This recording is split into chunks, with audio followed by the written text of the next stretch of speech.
Hello guys, I hope all of you are doing well. आज हम लोग discuss करेंगे लीड कोड का problem number 3355 which is zero array transformation 1। Medium mark question है। हम इसको दो अप्रोचेस से सॉल्व करेंगे, एक ब्रूट फोर्स होगा और आज एक नई चीज़ ट्राई करते हैं, डिफरेंस वेक्टर। तो चलो जल्दी से समझते हैं क्वेश्चन हमसे पूछ क्या रहा है। क्वेश्चन हमको कह रहा है ना कि हमको एक नम्स वेक्टर गिवन है जिसका साइज़ n है, ठीक है, और एक 2D एरे गिवन है queries, where queries I is equal to L I R I. ठीक है, तो ना क्वेरीज वेक्टर को पहले समझते हैं। क्वेरीज वेक्टर में आप देखोगे ना, क्वेरीज वेक्टर का हर एक एलिमेंट एक पेयर होगा। ठीक है, अब ये पेयर क्या है?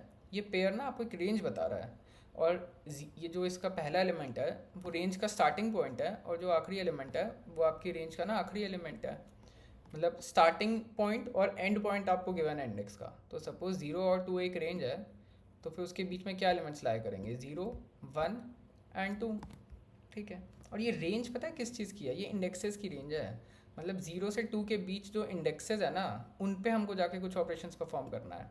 मैं इसके अगर इंडेक्सेस मार्क कर दूँ तो 0, 1 एंड 2, इस रेंज में जितने एलिमेंट्स आ रहे हैं, जितने इंडेक्सेस आ रहे हैं, उन पे जाके ना मेरे को कुछ ऑपरेशंस परफॉर्म करना है। ठीक है, एक बार उन ऑपरेशंस को समझ लेते हैं। For each queries I we have to select the subset of indices within the range L I comma R I N nums. ठीक है, अच्छा मतलब ये जो मेरे को रेंज गिवन है 0, 1, 2, इसमें ना मेरे को सारे एलिमेंट्स पे जाके कुछ ऑपरेशंस परफॉर्म नहीं करना है। मतलब ये जो इंडेक्सेस हैं, इन इंडेक्सेस के एलिमेंट्स पे मेरे को सब पे जाने की ज़रूरत नहीं है। मेरे को ना कुछ सबसेट पे जाना है। इस क्वेरी ये इस रेंज के सबसेट वाले इंडेक्सेस पे जाना है मेरे को, और उन एलिमेंट्स पे कुछ ऑपरेशन परफॉर्म करना है। फॉर एग्जांपल जैसे रेंज गिवन है 0, 1, 2, तो मतलब ऐसा भी तो हो सकता है कि मैं खाली 0th इंडेक्स पे जाके कुछ ऑपरेशन परफॉर्म करूँ। ऐसा भी हो सकता है कि खाली सेकंड इंडेक्स पे जाके कुछ ऑपरेशंस परफॉर्म करूँ, या 0th इंडेक्स पे जाऊँ और सेकंड इंडेक्स पे जाऊँ। हाँ, हो सकता है। अब ऑपरेशन क्या परफॉर्म करना है? मेरे को इस रेंज के सबसेट इंडेक्सेस पे जाना है और डिक्रीमेंट करना है वैल्यूज एट दो सिलेक्टेड इंडेक्सेस बाय 1।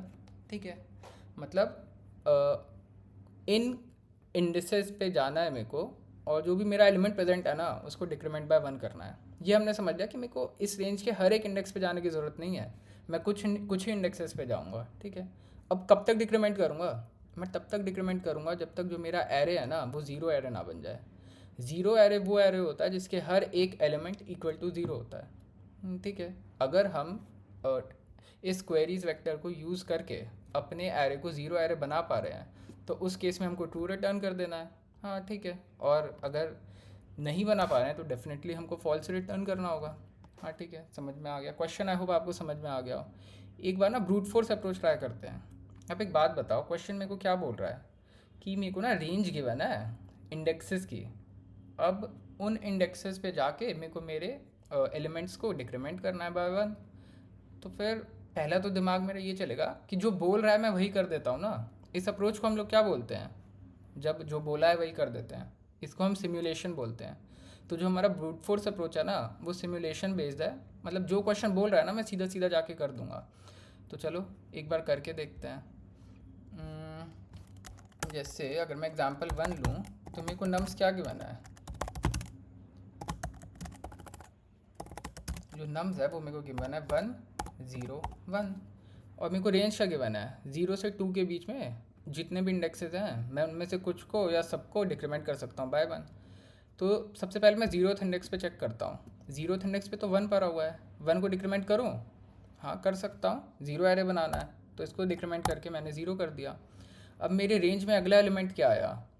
1 आया ना अगला इंडेक्स। ठीक है, फर्स्ट इंडेक्स पे गया मैंने, और मैंने देखा कि यहाँ तो पहले से 0 पड़ा हुआ है और मेरे को 0 एरे बनाना था। तो फिर मैं इसको डिक्रीमेंट करूँ या नहीं करूँ? मेरे ख्याल से तो ज़रूरत नहीं है। डिक्रीमेंट करेंगे तो -1 हो जाएगा, और हमको -1 एरे तो बनाना नहीं था, हमको 0 एरे बनाना था।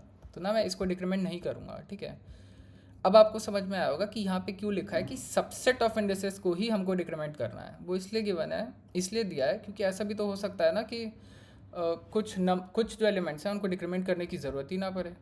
ये कुछ ऐसा हो सकता है, सपोज़ यहाँ पे 5 होता, ठीक है, और जो क्वेरीज गिवन होती मेरे को उसमें ऐसा हो रहा होता कि मैं 6 बार डिक्रीमेंट कर सकता हूँ इस वाले एलिमेंट को। पर मेरे को 6 बार करने की क्या ज़रूरत है? मेरे को तो 0 बनाना है ना। 5 को अगर मैं 6 बार डिक्रीमेंट करूँगा तो ये तो -1 बन जाएगा। -1 तो बनाना नहीं है। तो इसीलिए क्वेश्चन में गिवन है कि मेरे को सबसेट ऑफ इंडेसेस पे जाके डिक्रीमेंट करना है। ज़रूरी नहीं है कि मैं रेंज में, जैसे 0, 1, 2 एक रेंज गिवन है मेरे को, ज़रूरी नहीं है कि मैं हर एक इंडेक्स पे जाऊँ इस रेंज में। हाँ ठीक है, ये चीज़ हमको समझ में आ गई।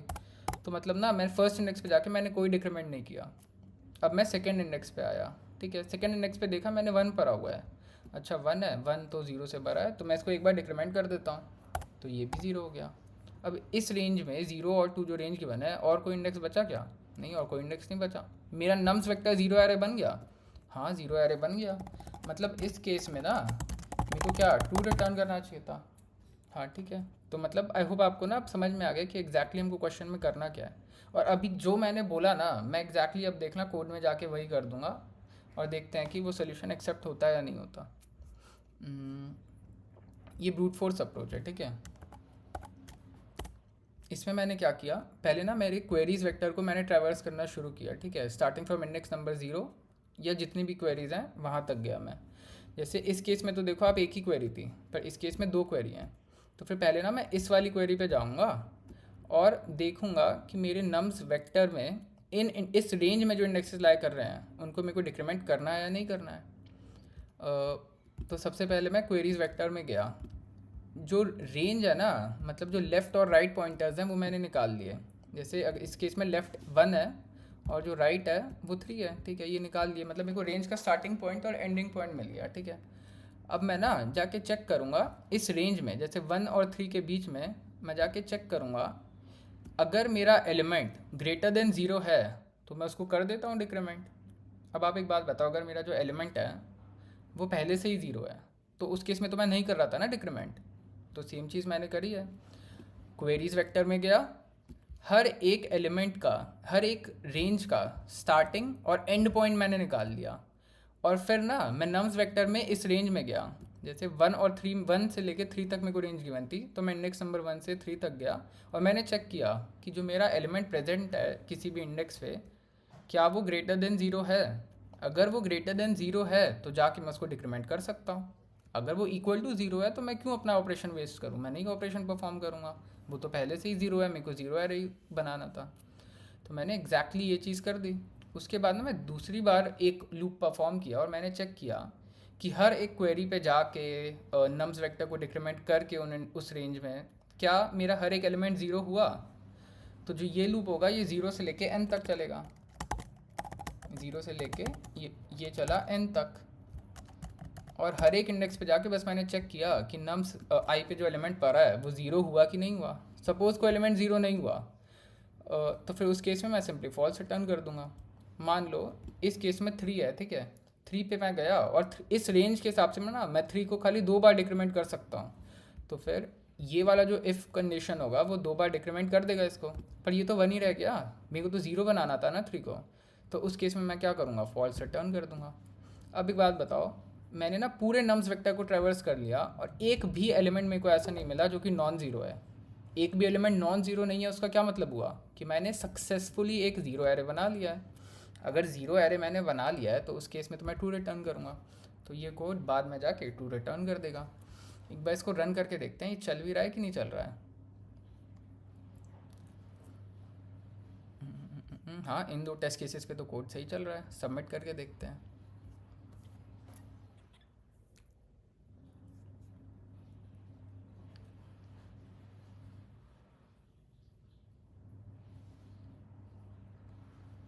देखो ये कोड एक्सेप्ट नहीं हुआ, TLE आ गया। 665 केसेस को ये फिर भी पास कर रहा है। टाइम लिमिट एक्सीड आ गया। अच्छा, मतलब मेरी टाइम कॉम्प्लेक्सिटी ख़राब है क्या? मेरी टाइम कॉम्प्लेक्सिटी क्या होगी, देख लेते हैं जल्दी से। पहले आप ये बताओ, ये जो लूप है, ये जो आउटर लूप है, ये कितनी बार चलेगा 0 से लेके क्वेरीज डॉट साइज तक। अच्छा, क्वेरीज डॉट साइज क्या है, 10⁵ है। अच्छा, और जो ये वाला लूप है ये कितनी बार चलेगा, मतलब जो भी मेरे को रेंज गिवन है, जैसे 0 से 2 गिवन है इस केस में, तो मैं इंडेक्स नंबर 0 से लेकर 2 तक जा रहा हूँ। अच्छा, मतलब वर्स्ट केस में जो मेरे को रेंज गिवन होगी वो, मतलब ऐसा भी हो सकता है कि मेरे को पूरे नम्स को ट्रैवर्स करना पड़े। तो ये चलेगा 10⁵ टाइम्स। अच्छा, और ये कितने टाइम्स चलेगा, ये चलेगा जितना नम्स का साइज़ है वर्स्ट केस में। नम्स का साइज़ क्या है, नम्स का साइज़ भी 10⁵ है। अच्छा, तो अगर हम इसकी टाइम कॉम्प्लेक्सिटी निकालें तो ये क्या हो जाएगी, O of Q into N। Q क्या है इसमें, Q है नंबर ऑफ़ क्वेरीज, और मैक्सिमम कितनी हो सकती हैं वो, क्यू की लेंथ मैक्सिमम 10⁵ गिवन है, ठीक है, मतलब 10⁵ क्वेरीज हो सकती हैं। और ये वाला लूप कितना टाइम्स चलेगा, वर्स्ट केस में n टाइम्स चलेगा। n क्या है, नम्स का लेंथ, तो ये जो टाइम कॉम्प्लेक्सिटी हो गई ये तो q/n हो गई, 10⁻10 ऑर्डर की टाइम कॉम्प्लेक्सिटी। तो तभी ये जो कोड है ना इसमें TL आ रहा है। और ये वाला जो लूप है ये तो O(n) टाइम्स चलेगा। तो ये तो मेरे को नहीं लगता कोई दिक्कत परफॉर्म कर रहा है। तो क्या हम इस क्वेश्चन को मतलब और कम में सॉल्व कर सकते हैं? हाँ, मेरे ख्याल से तो कर सकते हैं। कैसे करेंगे वो समझते हैं। इस क्वेश्चन को अगर हमको कम टाइम कॉम्प्लेक्सिटी में सॉल्व करना है ना, तो फिर हम एक डिफरेंस वेक्टर अप्रोच होती है उसको यूज़ कर सकते हैं। अब डिफरेंस वेक्टर बोल लो या डिफरेंस एरे बोल लो, एक ही बात है।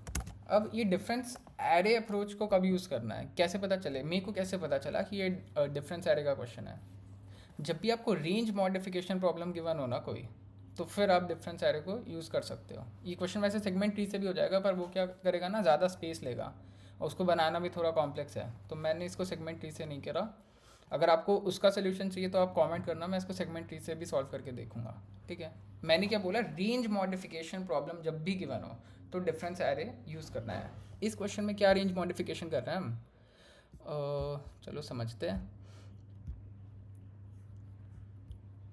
ये एक रेंज गिवन है आपको, और इस रेंज में जाके आप कुछ मॉडिफिकेशन कर रहे हो। क्या मॉडिफिकेशन कर रहे हो, इस रेंज के जितने भी एलिमेंट्स इंडेक्सेस आपको मिल रहे हैं इस रेंज में, उनमें से कुछ इंडेक्सेस पे जाके ना आप कुछ एलिमेंट्स को जाके डिक्रीमेंट कर दे रहे हो 1 से। हाँ, तो मतलब ये रेंज मॉडिफिकेशन प्रॉब्लम हो गई ना। आप रेंज गए, एक रेंज आपको गिवन थी, उस रेंज में आप नम्स वेक्टर में गए और कुछ मॉडिफिकेशंस परफॉर्म कर दी। तो ना यहाँ से मेरे को क्लू पता चला कि अच्छा ये जो क्वेश्चन है ना ये डिफरेंस एरे अप्रोच से हो सकता है।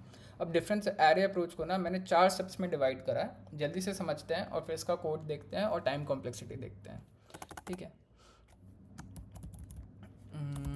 एक सेकंड, इसको मैं थोड़ा बोल्ड कर देता हूँ, ठीक है। एक टेस्ट केस लिया है मैंने, नम्स और क्वेरीज ले रखी हैं। क्वेरीज ये गिवन है हमको 0 से 1, 2 से 3, 1 से 3, ठीक है। तो सबसे पहले हम क्या करेंगे ना इस अप्रोच में, एक डिफ वेक्टर यूज़ कर एक डिफ वेक्टर बनाएंगे।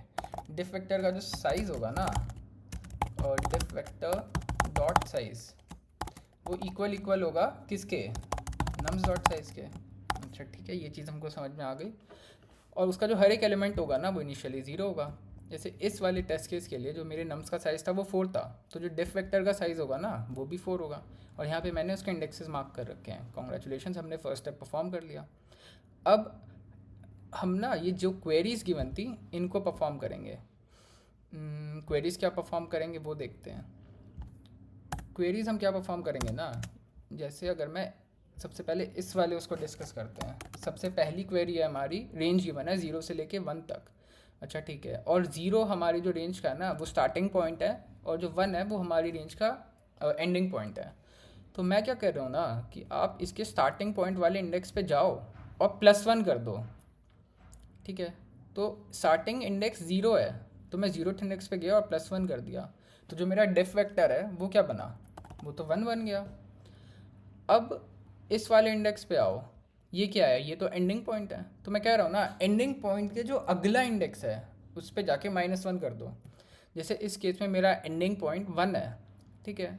तो फिर 1 के अगला इंडेक्स कौन सा है, 2 है। अब मैं बोल रहा हूँ ना 2 पे जाके आप -1 कर दो, ठीक है, -1 कर देते हैं।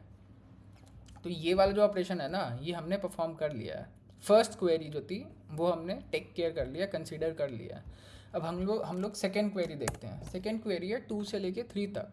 तो मैंने क्या कहा था, इसका जो स्टार्टिंग इंडेक्स है ना उस इंडेक्स पे जाओ और +1 कर दो। अच्छा, तो 2 सेकेंड इंडेक्स पे मैं गया और +1 कर दिया। -1 +1 क्या होगा, वो तो 0 हो जाएगा, ठीक है। थर्ड इंडेक्स क्या है, सॉरी इसका जो एंडिंग पॉइंट है वो तो हमने किया ही नहीं, जो इसका एंडिंग पॉइंट है वो 3 है।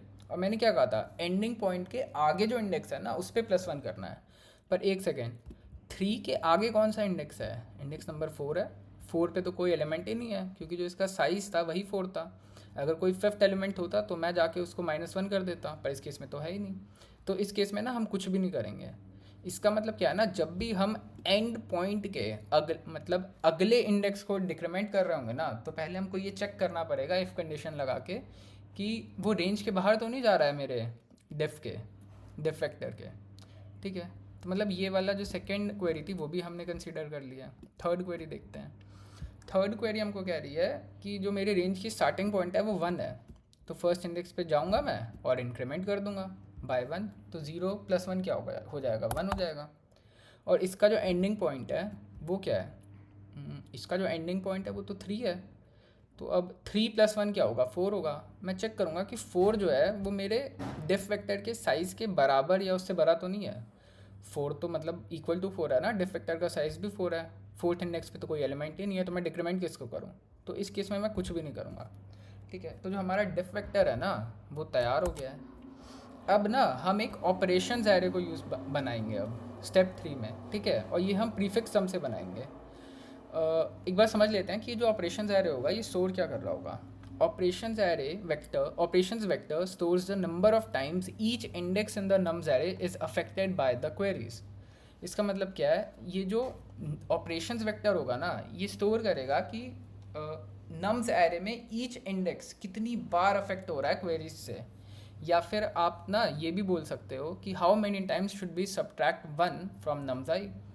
मतलब ना कि मैक्सिमम नंबर ऑफ टाइम्स आप गिवन क्वेरीज की वजह से कितनी बार डिक्रीमेंट कर सकते हो अपने किसी भी एलिमेंट को। ठीक है, अब ये ना कैलकुलेट करते हैं। ये मेरा डिफ वेक्टर था। ठीक है, अब मैं बना लेता हूँ अपना ऑपरेशंस वेक्टर, और ये मैं क्या बनाऊँगा, कुछ नहीं करना है मेरे को खाली प्रीफिक्स सम करना है। तो फिर अभी मैंने कोई भी एलिमेंट नहीं देखा है, तो फर्स्ट एलिमेंट क्या हो जाएगा, 1 हो जाएगा।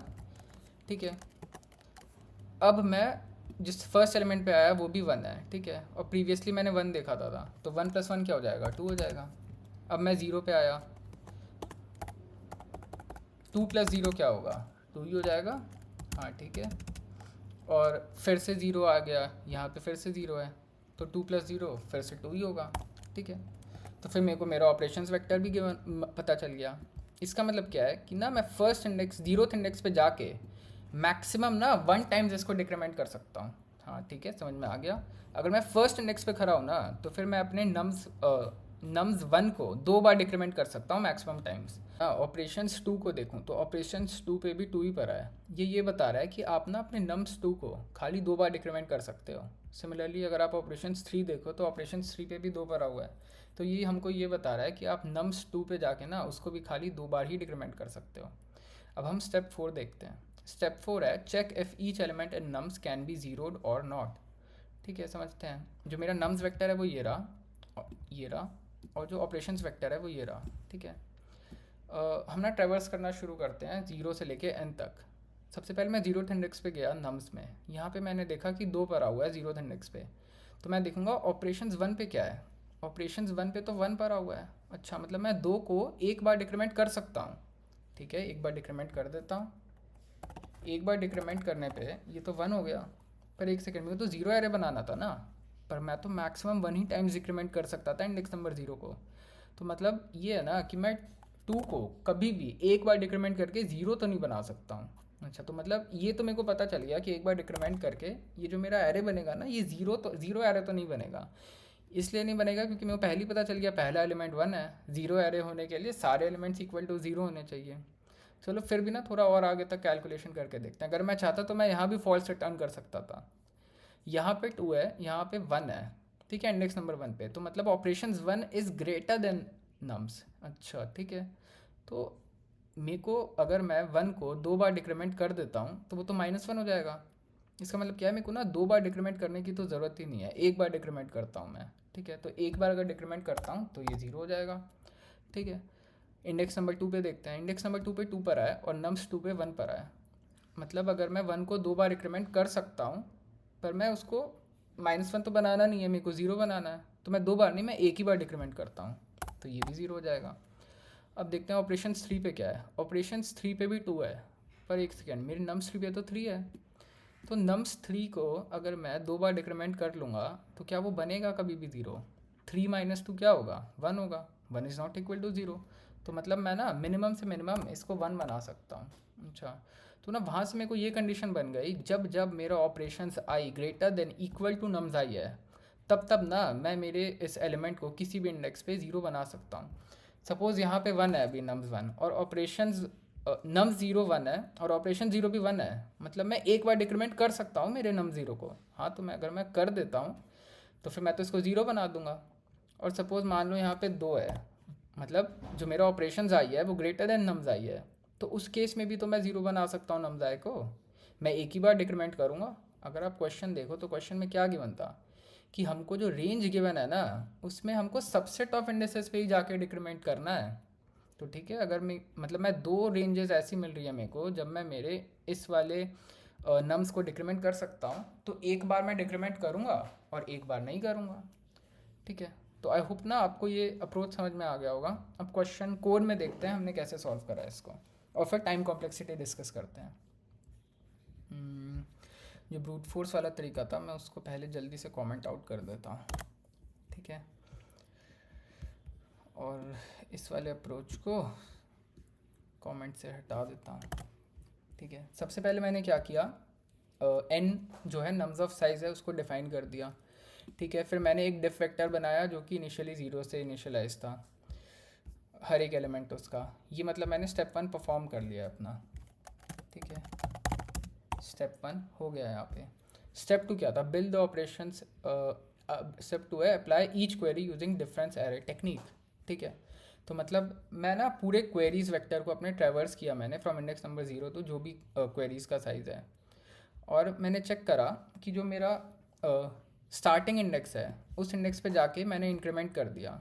ठीक है, डिफ वेक्टर को, और जो मेरा एंड इंडेक्स है ना उसके अगले इंडेक्स पे मैं गया और जो भी मेरा वैल्यू प्रेजेंट था डिफ वेक्टर पे उसको डिक्रीमेंट कर दिया। पर डिक्रीमेंट करने से पहले मैंने चेक करा कि जो मेरे एंडिंग पॉइंट का जो अगला इंडेक्स है वो कहीं greater than equal to N तो नहीं है, मतलब मैं आउट ऑफ बाउंड तो नहीं जा रहा हूँ मेरे डिफ वेक्टर के रेंज के। अगर जा रहा हूँ तो उस केस में मैं क्या कर रहा था, कुछ भी नहीं कर रहा था। ये एल और आर क्या थे, एल मेरा स्टार्टिंग पॉइंट ऑफ रेंज था और आर जो था वो मेरा एंडिंग पॉइंट ऑफ रेंज था। ठीक है, तो मतलब क्या है ना, ये स्टेप टू जो है ये भी मैंने परफॉर्म कर लिया है। ठीक है, अब हम लोग स्टेप थ्री देखते हैं। स्टेप थ्री क्या था, build the operation array using prefix sum. अच्छा ठीक है, उसमें मैं क्या कर रहा था, खाली सिंपल प्रीफिक्स सम कर रहा था ना हर एक एलिमेंट का डिफ वेक्टर में। तो फिर एक सम वेरिएबल बना दिया ज़ीरो, हर एक आइट्रेशन में मैं उसमें डिफ वेक्टर आई ऐड करता गया और operation I equal to some कर दिया। तो ये ना मैंने स्टेप थ्री भी कर दिया। इसको भी मार्क कर देते हैं। ठीक है, स्टेप थ्री भी हो गया। स्टेप फोर क्या था, स्टेप फोर था check if each element and nums can be zero और नॉट। और ज़ीरो करने की कंडीशन क्या थी, if operation I greater than equal to nums I है तो ना मैं मेरे नम्स आई को भी इक्वल टू ज़ीरो बना सकता हूँ। ठीक है, तो फिर जब भी मेरा ऑपरेशन आई लेस देन नम्स आई होगा ना उस केस में तो मैं सिंपली जाके फॉल्स रिटर्न कर सकता हूँ। ठीक है, तो फिर मैंने क्या किया, मेरे ऑपरेशंस वेक्टर को पूरा ट्रेवर्स किया और जहाँ पे भी मेरा ऑपरेशंस आई लेस देन नम्स आई हुआ वहाँ पे सीधा सीधा फॉल्स रिटर्न कर दिया। ठीक है, तो फिर ये स्टेप फोर भी हमने कर लिया। इसको कॉपी कर लेते हैं, यहाँ पे कमेंट में डाल देते हैं। ठीक है, और अगर मान लो कि कोई भी ऐसा एलिमेंट नहीं है ऑपरेशंस आई में, ऑपरेशंस वेक्टर में जो कि लेस देन नम्स हो, तो फिर क्या करेंगे उस केस में, तो मैं सिंपली जाके ट्रू रिटर्न कर दूंगा ना।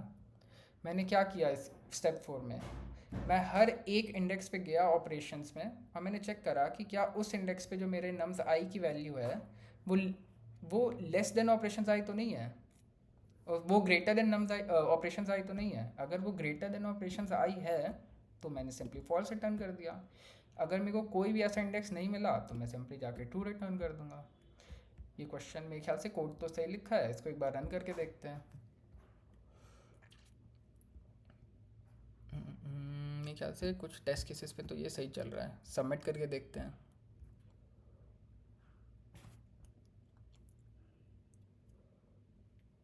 सबमिट भी हो रहा है, साइड टेस्ट केसेस पास हो गए, कुछ सॉल्यूशंस को ये बीट भी कर रहा है। ठीक है, वैसे ये फीचर किसी काम का नहीं है, ये मैं फिर सबमिट करूँगा ना ये परसेंटेज चेंज हो जाएगी, तो इस पर आप ज़्यादा ध्यान मत देना। ठीक है, अब एक बार स्पेस और टाइम कॉम्प्लेक्सिटी देख लेते हैं। पहले टाइम कॉम्प्लेक्सिटी देखते हैं। इस केस में जो मेरा ये वाला लूप है इसकी टाइम कॉम्प्लेक्सिटी क्या होगी, अगर मैं क्वेरीज़ का साइज़ क्यू मान लूँ तो मेरे ख्याल से तो ये जो लूप है ना ये ओ ऑफ क्यू टाइम्स चलेगा। हाँ ठीक है, फ्रॉम इंडेक्स नंबर ज़ीरो तो जो भी क्वेरीज़ का साइज़ है ये उतना चल रहा है, तो ये ओ ऑफ क्यू में कर लिया मैंने। ये वाला जो लूप है ये कितने टाइम्स चलेगा, n टाइम्स चलेगा। ठीक है, ये भी मैं मार्क कर देता हूँ ओ ऑफ n टाइम्स। और ये वाला लूप है ये भी n टाइम्स चलेगा। ठीक है, तो फिर ओवरऑल टाइम कॉम्प्लेक्सिटी क्या हो गई, O of Q plus T plus N plus N. अब अगर आप देखो तो फिर Q और N ना दोनों 10 की पावर 5 ऑर्डर के हैं, तो जो मेरी ओवरऑल टाइम कॉम्प्लेक्सिटी है ना वो भी 10 की पावर 5 ऑर्डर की ही आ रही है। और आपने ऊपर देखा होगा हमने इसको कितने में करा था, 10 की पावर 10 ऑर्डर में करा था। ठीक है, तो हमने काफ़ी ऑप्टिमाइज़ कर दिया अपने सोल्यूशन को। स्पेस कॉम्प्लेक्सिटी देखते हैं, एक डिफ वेक्टर बना रहा हूँ मैं n साइज़ का। अच्छा ठीक है, और क्या कर रहा हूँ, और मैंने एक ऑपरेशंस वेक्टर बनाया है ये भी n साइज़ का ही है। तो स्पेस कॉम्प्लेक्सिटी मेरे ख्याल से तो O ऑफ n होनी चाहिए। एक बार ना यहाँ पे जाके चेक कर लेते हैं।